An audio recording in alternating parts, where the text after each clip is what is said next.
You want to go through the patch notes very quickly while we're still here? Let's go and do that. The official patch notes for game update 4.1.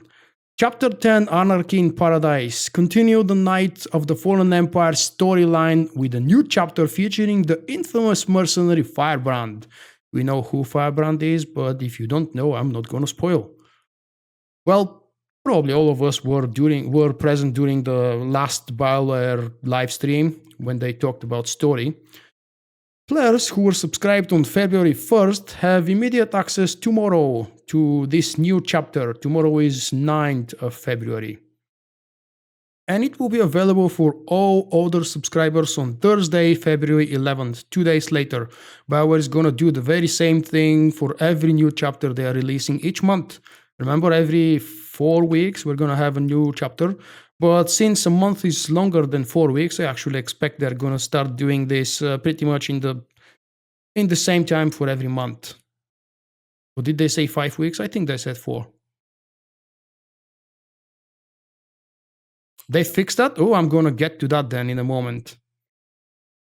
And hi, Sweat. New alliance alert.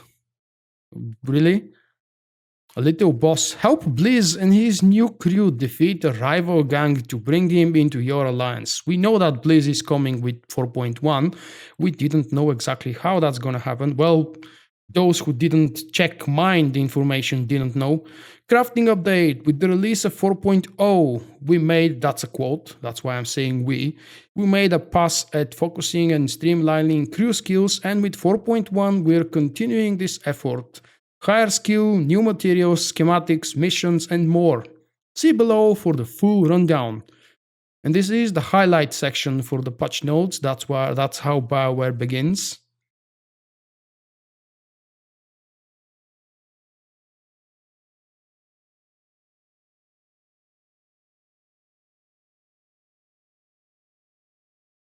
Let's maybe switch to this screen so everybody can see what I'm doing. General, increase the item stack limit to 9,999 because finally, thank God, we don't need to stack the same crafting materials on full cargo bay because we really like farming those. Increase the max grass render distance to 200 meters up from 64 because we don't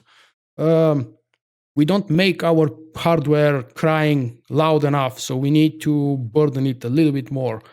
Seriously though, for solo play, extending the grass distance, the rendered through grass, the 3D grass rendered distance is very nice because it will help brighten up the picture, make it a little bit more beautiful, or probably a lot more beautiful depending on where you are. If you're on Tatooine, I suppose that wouldn't have much of an effect. Fixed an issue that caused certain items to not appear in the Galactic Trade Network when searching by item name. Thank God, I think this bug has been present since 4.0. Revised all speeder piloting items to require level 1 instead of level 10. Okay, cool. Players are now able to purchase items from a vendor that require a token when that vendor is in the player's cargo hold. I like that idea. Presently, when you go to a vendor to purchase your brand new chest, but you forgot the chest token outside of your current player's inventory, sitting in your guild bank or someplace else, you can't do that. That's a really nice change, finally. Class companions recruited through Knights of the Fallen Empire content now properly transition into and out of their holo state when placed as a decoration and then summoned.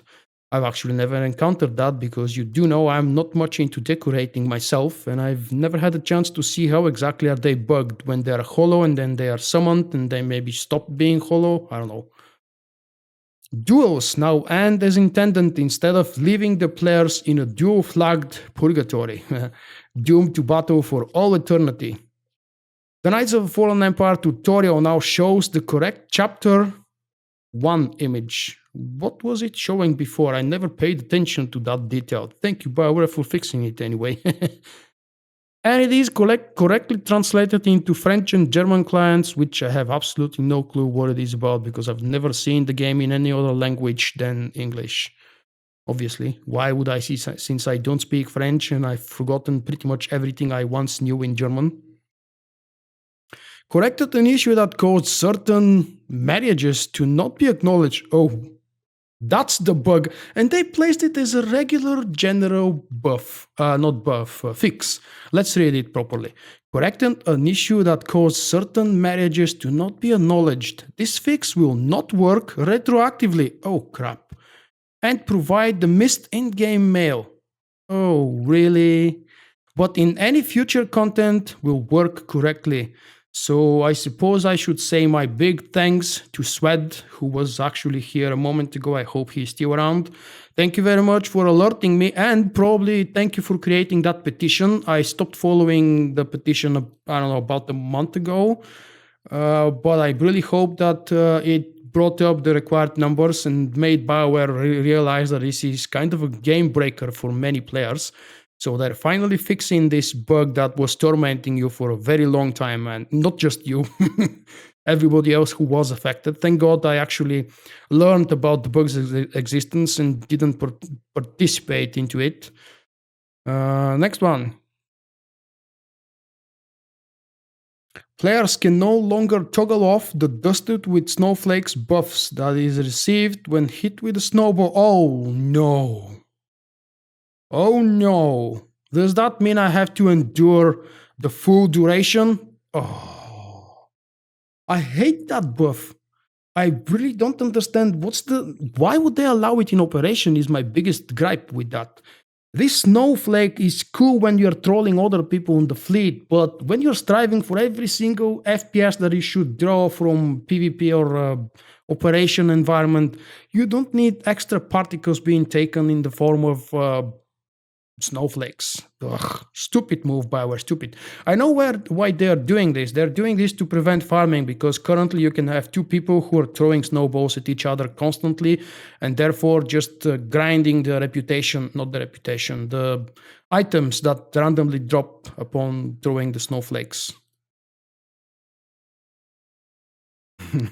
Yes, very well said. Some of you who watch regularly my live shows, you know how much I hate the stupid snowballs during operations. All right, next one. Added cooldown timers to the description of snowball bomb and snowball cannon. Okay, what's the cooldown? The snowball cannon now properly reflects the granting of parcels during the live day event. Why would you bother fixing something that expired? We won't need that really until the next live day event, which is some 11 months from now. Okay, cool. Updated the crew skills trainer tutorial to reflect that you need to press the B key to obtain the crew management panel. Oh no. If they didn't tell me that, I would never manage to open it. It's not B key on my key settings anyway. If anybody ever decides or desires or dares to use my keybinds, I've rebinded it, of course, because B for me is inventory. In any RPG game I've played since a small Volk, since I was a small Volky, I've always been using B for opening my inventory. It's just a lot closer and convenient than I. Okay, keep reading after that. Updated the crew skills trainer tutorial. Oh, that's the same one, sorry. The last one, the codex entry for seed spawn is now available upon completion of the mission Heroic 2 Shadow Spawn. Thank you. I care about that so very much, but it's not like I meant to troll with what I just said. It's just that I personally don't care, because I almost never follow achievements and titles and things like that. I know for completionist players who tend to do all of these things on all of their characters, this is an important update. Don't take my weird speech as a trolling. Changes to cartel market, apparently. Minas Wasp collection information now mentions the flourish animation for this vehicle. Fine. The Duster Titan and Duster Colossus speeders are now more audible. Fine. Combat changes to Jedi Knight. 4 stasis may now be activated without the melee weapon equipped, and just like I believe it was Aeolos during the live show that actually almost ended, during the walkthrough that I did earlier, you mentioned how an important change this is for every Sentinel. It's probably the same for the, not the Sentinel, for every Jedi Knight, and probably the same for every Sith Warrior. Thank you, Bioware. We will now be able to go into role-playing mode and do that with the knees without having a weapon, because our weapon would be in our legacy bank or potentially in another Sentinel or Guardian or Juggernaut or Marauder of ours. Because, yeah, that's legacy gear. It should be on legacy gear. And my weapons are almost never where I need them to be. What else? For the Sith Warrior, the exact same change for Force Choke. I forgot to read about the combat changes. The effect tooltip that appears when Hunt of Justice is triggered now appropriately states that the next dispatch will consume no focus. I can't even remember mentioning that, but yeah, it was a bug.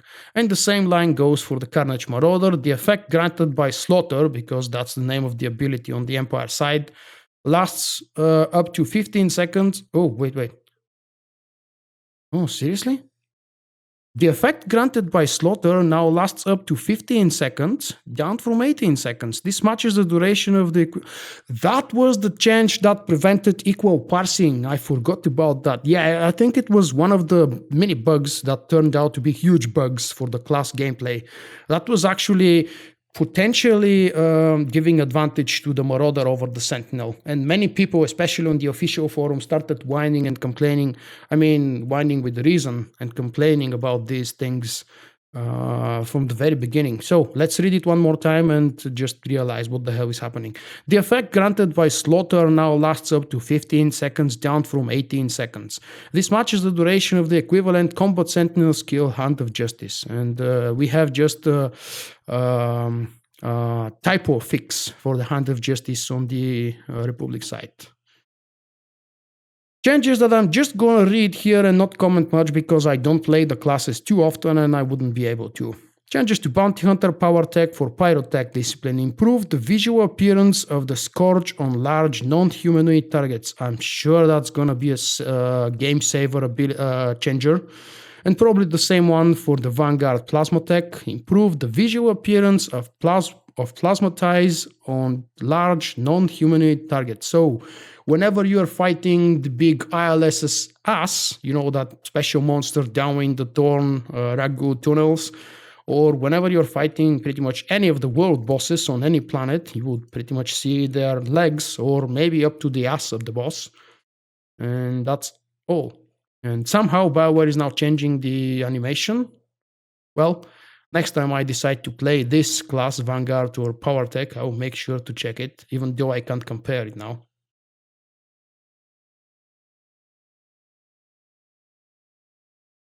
I'm gonna learn how to pronounce it, don't worry, I'm stubborn. If you can learn to adapt to my pronunciation and what's the word?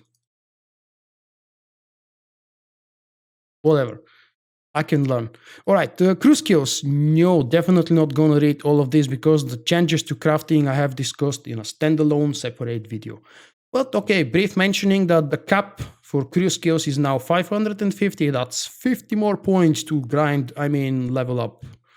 New grade 9 materials are now available for all skills, blah, blah, blah. The rest you can see here and discuss with me from the other video that maybe I will link it here if I decide to put this as a standalone video. Yeah, we do have plenty of changes to pretty much all of the crafting skills and the gathering skills and everything else. Flashpoints and operations. Nightmare operations now drop 224 rating items. And yes, a handful of serious raiders that remain in the game. That's not trolling. I'm really being honest here. Do need these last few drops of items and they can now reasonably start attempting, not gonna say farming, but they're gonna start attempting nightmare modes a little bit more serious. Right, Jim? Welcome, Jim. Each boss has a 5% chance to drop at... Okay, sorry. Each boss has a 5% chance to drop a 224 token. 5%? If I can imitate here Angry Joe from Angry Joe Show, I would slow it to about 20% of the duration and try to do something like 5%.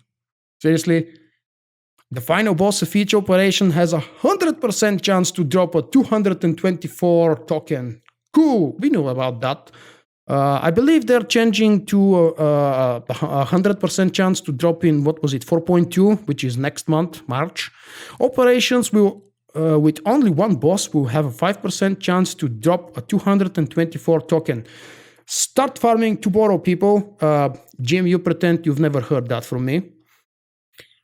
Jim is my officer from Solstice, and he's kind of my helper guy, my co-leader. So, pretend I've never said that, we're not doing tomorrow. Item drops from 8-player and 16-player remains consistent. 1 row for 8-player, 2 rows for 16-player. This means killing the first boss of 16-player Terror from Beyond will provide 2 5% chances of getting a rating of 224. This means that twice we're gonna get 5% chance, which means we can end up with 0 loot, 1 loot, or 2 pieces of loot. 2 pieces of loot is a very, very lucky chance. I would definitely make a screenshot of the first time this happens to us, if it ever does. Leaving Sakan Don Nair's room after he has been killed, but before using the hangar deck console will no longer stop the console from playing its conversation during the boarding party flashpoint. Okay. Items and economy. In support of the new relics being craftable, I also talked about that in the episode when I was recording for the walkthrough series with Dida, but let's read it again. In support of, and I also talked about that in details in my crafting overview for 4.1. In support of the new relic being craftable, BioWare wants to ensure relics found in operations were still superior to the crafted versions and the mission rewards. As such, we, that is BioWare, have changed the stat allocation for relics found in operations. The abilities of these relics remain unchanged. However, they now have an additional stat added to them. DPS and healing relics will have lost a little bit of endurance because nobody cares about that on healing and DPS classes to gain critical rating. Why the hell they don't mention how much exactly we get? Do we need to go mine again if we don't want to wait until tomorrow? The tank relics will have lost a little bit of mastery to gain some shield rating, and this only affects relics that drop from operations or are sold on the glowing radiant data crystal vendor with rating 216 or higher. During operations, you can only obtain relics in the form of a token, so there is no non-token operation drop relic, which means every token of relic 216 story mode, 220 hard mode, and 224 is supposedly going to give more crit and less endurance for DPS and heals. More, what the hell they said about tanking, I already forgot. Next one. Alliance supply crates no longer drop premium quality gifts. We don't care. I don't care about that. Sorry, you might do, so I apologize about skipping a little bit on it.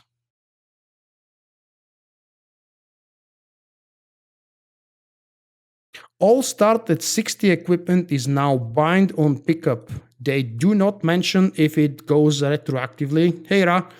So we don't know what's going to happen with all of the equipment we've already apparently got. You know, the equipment from the level 60 token is really cool. In most cases, for the most classes, it is old shells of a gear that doesn't exist in the game anymore. So I warn you guys, BioWare didn't mention really officially. We've heard rumors from here and there, so you still have time if you're watching this now or when I publish the video before eventually the patch goes live. Move those shells to the characters you want them to remain on. I'm not talking about the mods inside, just the shells. There is a potential threat or danger that these shells may be bound to your characters when you wake up tomorrow and launch the game after the patch. Training sabers are now one-handed and can be dual-wielded. Yay! I'm sure that's useful. The following items now correctly direct you to the Alliance vehicle engineer instead of the smuggled supplier's vendor. Okay, these are the items. If you want, you can read it. I hope that you can see. It's not too small. Missions and NPCs is something I really don't want to go over anymore. This is actually the last part. Oh yeah, let's do a very quick brief overview. The currently old Monster Alliance Alert mission no longer requires completion of the Stalking with SWTOR Alliance Alert mission. It now requires the completion of Knights of the Fallen Empire Chapter 9, the Alliance, and the To Find a Findsman Alliance Alert mission. I honestly don't remember off the top of my head which mission is what, so if you guys make up anything out of this, what BioWare just wrote and I just read, good. If not, you would know that they've removed some requirements, potentially making it easier.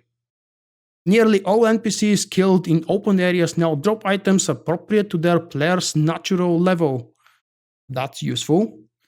Companions will no longer stop healing you during certain encounters. Which exactly are those encounters? And will there be other encounters where they still stop healing? Because this is an issue I have encountered. And I've always been wondering, what's wrong? Is it my companion? Is it my character being out of line of sight? Is it something else? Is it a mechanic? If it is a mechanic, there should be visual aid. BioWare always provides visual aid when something is rooted, CC'd, or otherwise prevented from helping the player. Addressed an issue where completing the required mission don't update weekly defending Voska. Alright, cool. The following companions will now speak when assigned or completing crew skills, tasks, and missions. I'm really eager to see what particularly HK, Nico, and Theron have to say when I'm sending them to missions. I currently don't, because they don't have really high rank on my characters, but hey, it's worth checking it. So they are not silent anymore. That's one of the things see, I pronounced it. That's one of the things I'm afraid that some of you guys may have purchased tons of level 60 characters. I'm looking at you, Rizasha. You're one of the people I know that like to spend money on things like that from the store. Sorry, just a silly joke.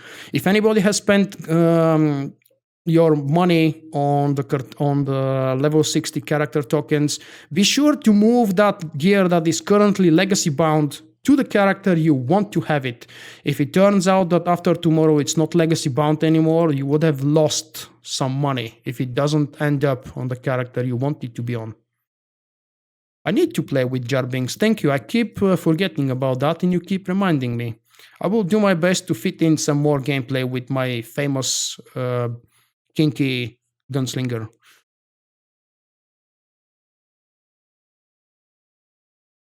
Bounty hunters who have begun Knights of the Fallen Empire are no longer able to encourage Mako or Torian to act on their feelings for each other. Okay, I never played Bounty Hunter since 4.0, so I didn't know about that.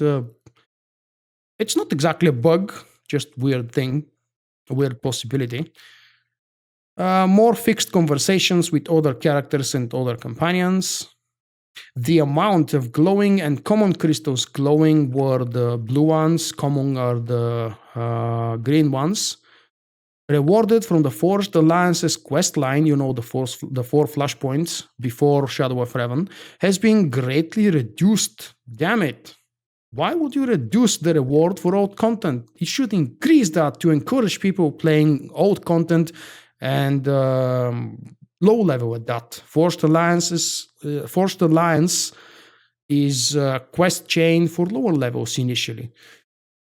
Adjusted the difficulty of the poison gas puzzle in the Macabre Mission Heroic 2 for the record, and the other Heroic 3 False History. Okay. That means it's not gonna be soloable anymore if it's the same mission to the left of the map that I remember. I used to solo that with a little bit of luck and a couple of wives before I managed to solo it. But yeah, you need special characters that can run things fast. Eckhart locking no longer spawns at an entirely random level during the Alliance Alert, a kindly old monster. Alright. Addressed an issue where multiple exploration missions had outdated prerequisites prerequisites. Crap. I don't like failing to read a word properly, but well, it happens. This will reset the following missions. These are the missions. You can read all of them if you're interested. Remove the Narshada bonus series mission NPCs from the fleet. I suppose that's good to force people to go to Narshada, probably.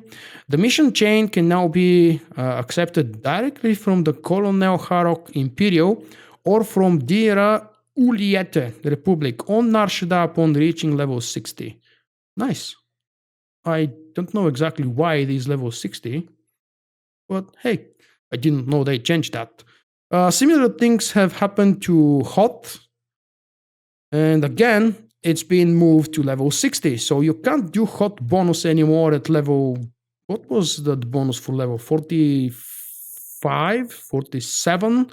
I think the mobs in the bonus section area of Hot, where it's full of heroics, were level 47-ish. So now they will probably be level 60. That's good, because there really wasn't a place where you could go back to Narshada during the leveling process or to Hot. You always have more cool things to do than go back to these planets and redo them.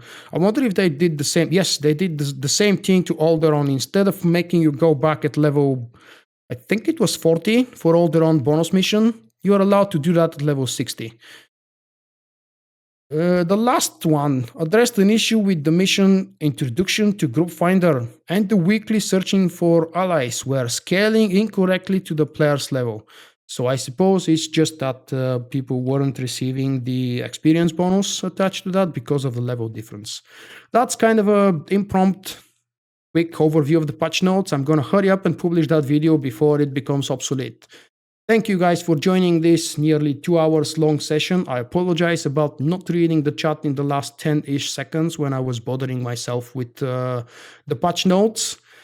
If I missed an important question, please feel free to ask tomorrow. There's going to be 2 streams tomorrow. The early one is going to be playthrough with the light side of my Jedi Knight. Volk, that is, the Sentinel. And later, 19, that's 7 p.m. GMT, we're going to do a regular hard mode, high priority hard mode ops. For the next week, starting tomorrow, it's going to be De Nova. It's very likely we will not be doing full De Nova. We will just be farming the first 2 bosses 3 or 4 times, depending what kind of groups we manage to scrape.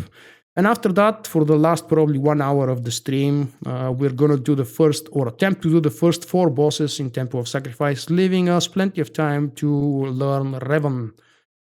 Good night, guys. See you tomorrow. And I wish you luck with updating. Don't rush to update. Bye-bye.